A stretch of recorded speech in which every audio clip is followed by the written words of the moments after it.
Hey guys, before we start the video, I just want to remind you guys in celebration of Dwarves and Dinosaurs, you can enter promo code RedMaster and obtain the Warlock Academy Castle and 5 card packs. So if you haven't already entered a promo code, be sure to enter this code because, well, you'll get a good deal out of it for sure. So, that being said, on to the video. I'm not alone.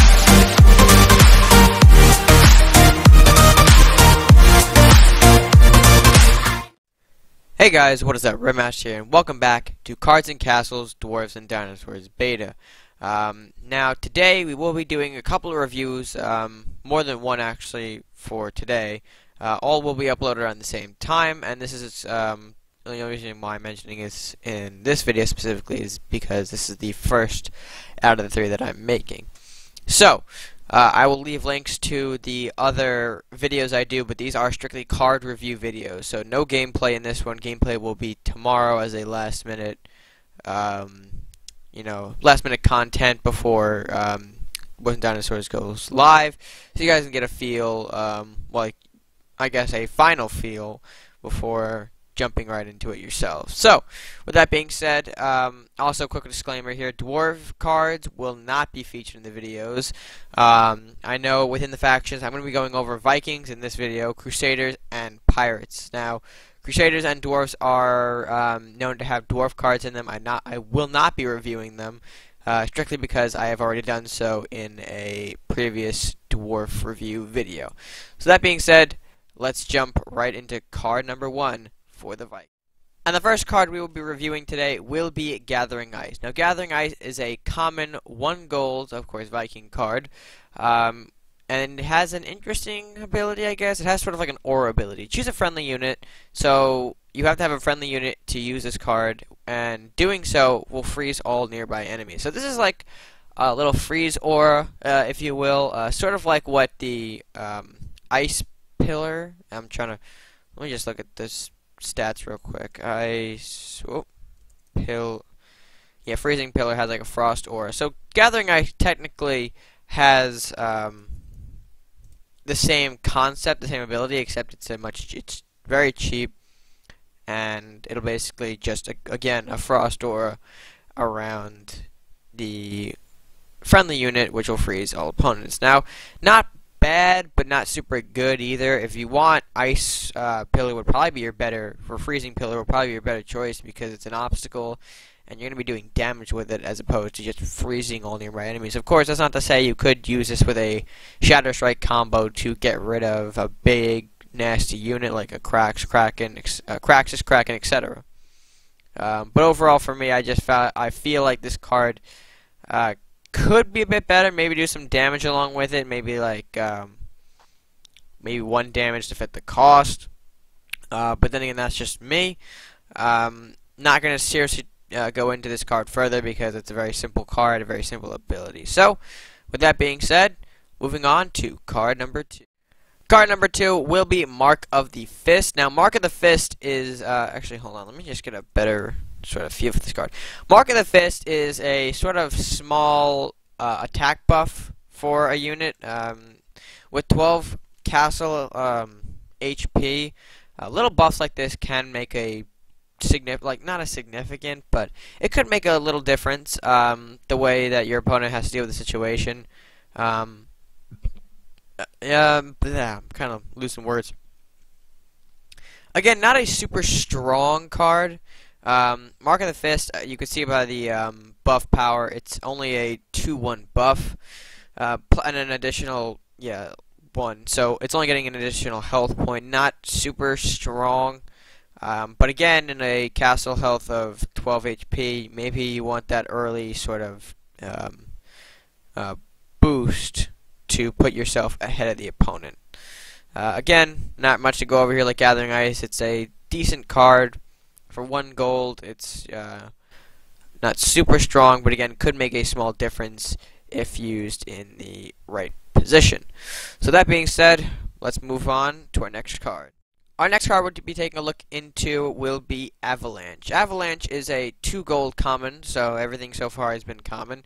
It's a 2 gold spell that just takes out a building. Now, interesting that this is a card on its own. It gives a bit of removal for Vikings. Gives them some room to deal with buildings. But again, not super strong. It could give you the lead, but seeing how there aren't many buildings, you could argue that maybe this is not the card to throw into your deck. Maybe a direct damage spell can do the same job, or an aura unit, the same kind of deal.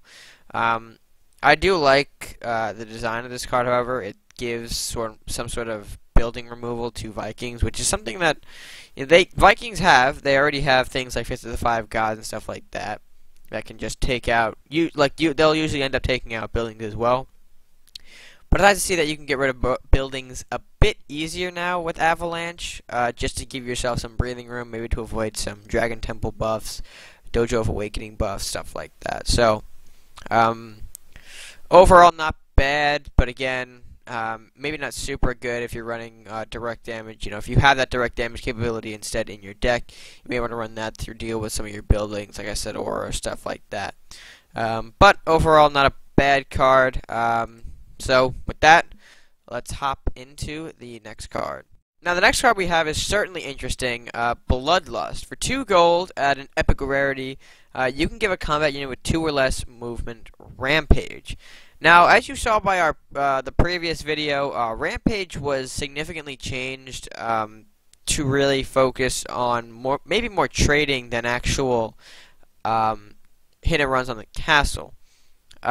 Of course, Rampage can strike first onto the castle and then you can strike another unit, but if you strike a unit, it can only attack another combat unit after that. It cannot go after the building. So, Bloodlust somewhat changes Rampage in terms of early game. You have cards like Banshee, you have Dwarf cards, you have all these 2 movement guys that, if powered, Rampage can do some damage. Grendel, that's another one I just thought of. So giving them Rampage can be a bit troublesome, but again, the movement is where it's important to look at. If you're working with slow moving units already, you're probably already taking movement into consideration. So overall, this isn't a bad card for you.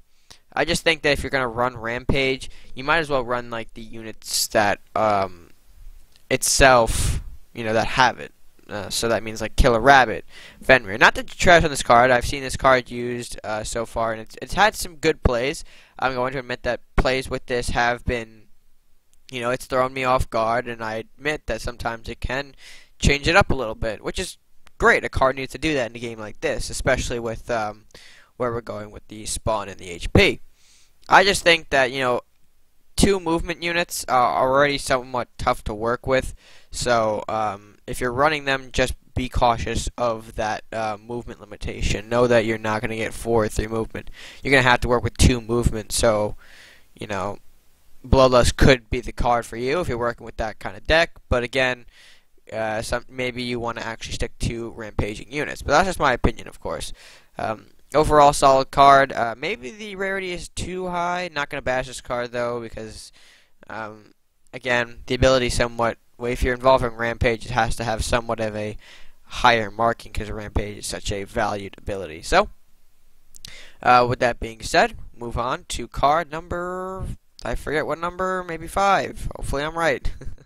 Next up on our list is Froststrike. Froststrike is probably the 3rd... I mean, technically there is already 1 focus spell, but it's a lower costing focus spell at that, and it's probably the 2nd/3rd exclusive to Vikings.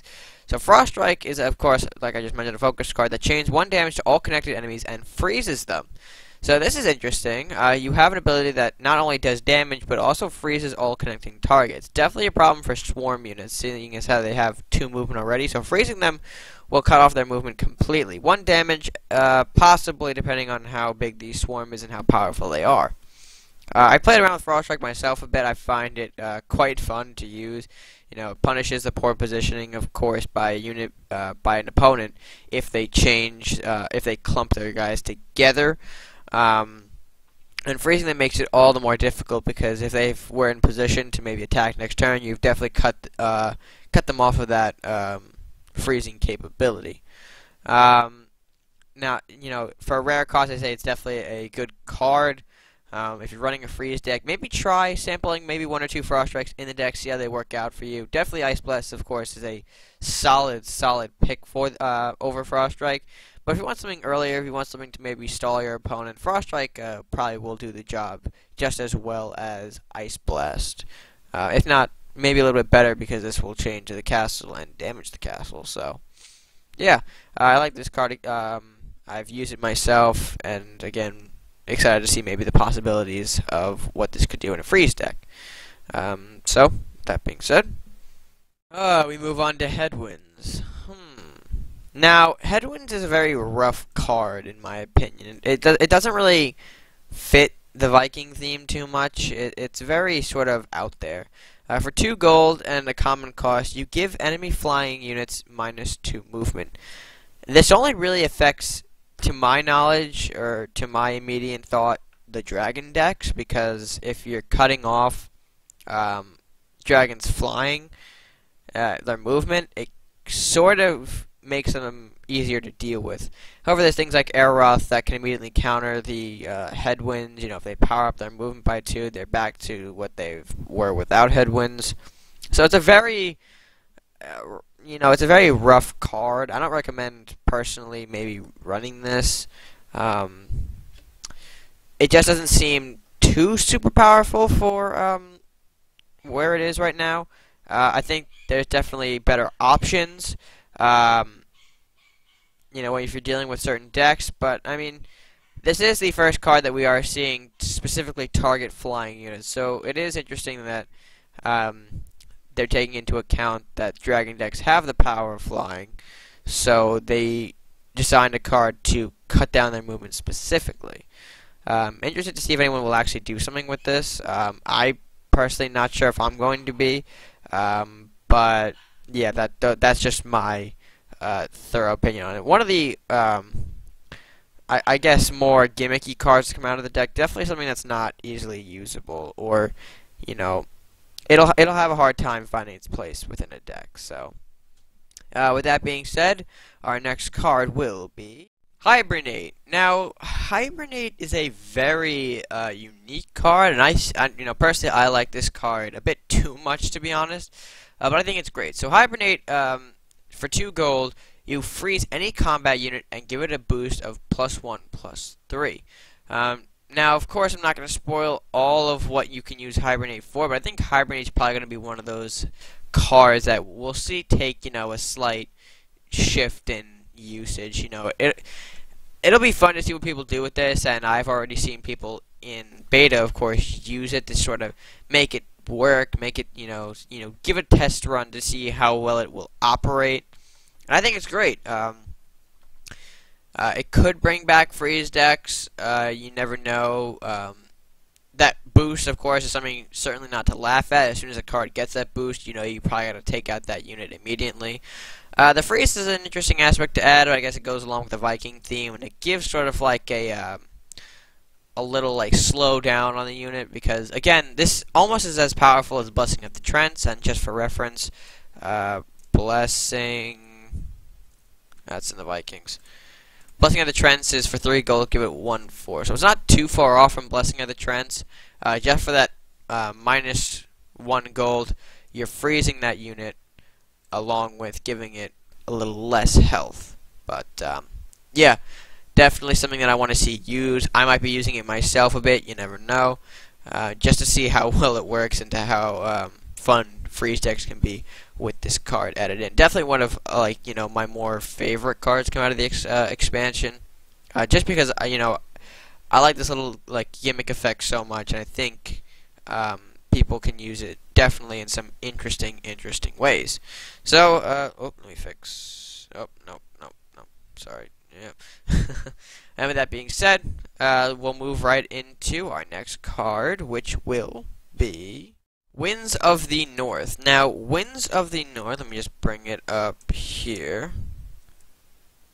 Oh, jeez. It's got to be very specific with the filter. Anyway, Winds of the North is another wind-based card. Knock all enemy combat units 1 space backwards. So it's sort of a global effect. It's going to move all enemies back.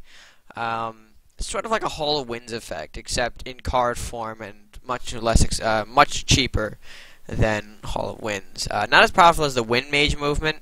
It could buy you some time, to be honest. Not much though. It's only seeing how it's only one space, so doing that to a 4 move may not mean anything. Well, maybe a little something.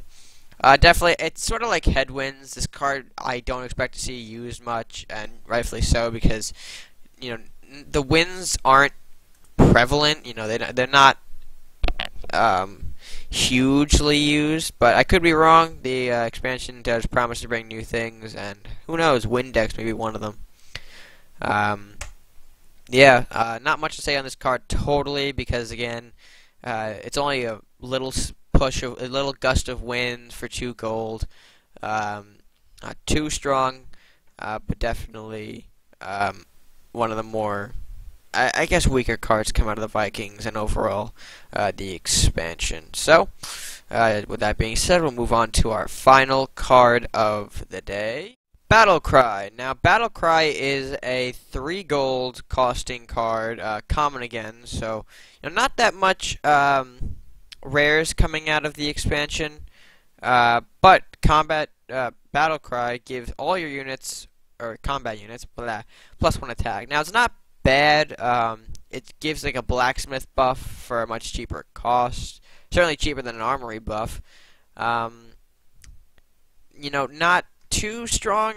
Blacksmith could be a bit better here. Armory possibly. You're gonna have to argue on that one. But again, not like a seriously bad card. I expect maybe if you're new to the game, you may want to add blacksmith if you're missing. Well, maybe you're not missing blacksmith or armory. But it's a good little attack buff if you're interested for going for a common only deck or a basic deck. Not to say that armory and blacksmith can't be included in that as well, but if you maybe want even a super attack buff deck, then all 3 of them could be quite interesting together. So that's just my little take on Battlecry. Not a bad card overall. But yeah, that's pretty much all of the Viking cards. If you guys did enjoy the video, please make sure to share your like the video, share your thoughts, share with your friends, and share your thoughts in the comments below. Quick disclaimer here: I did not go over all of the Viking cards, so any of these cards are subject to change. That goes for any existing cards in the live as well. So what you see here may not be released on the final version this upcoming Thursday. As well, I did not go over Fist of Donic or Grudge Bearer because I've already done so in a separate Dwarves video, seeing as how those are both dwarf-related cards, so it is only fair to include them in the Dwarf review. So, yeah, if you did it, you've already supported the channel. If you haven't already supported the channel, I'm not going to assume that you've already supported the channel.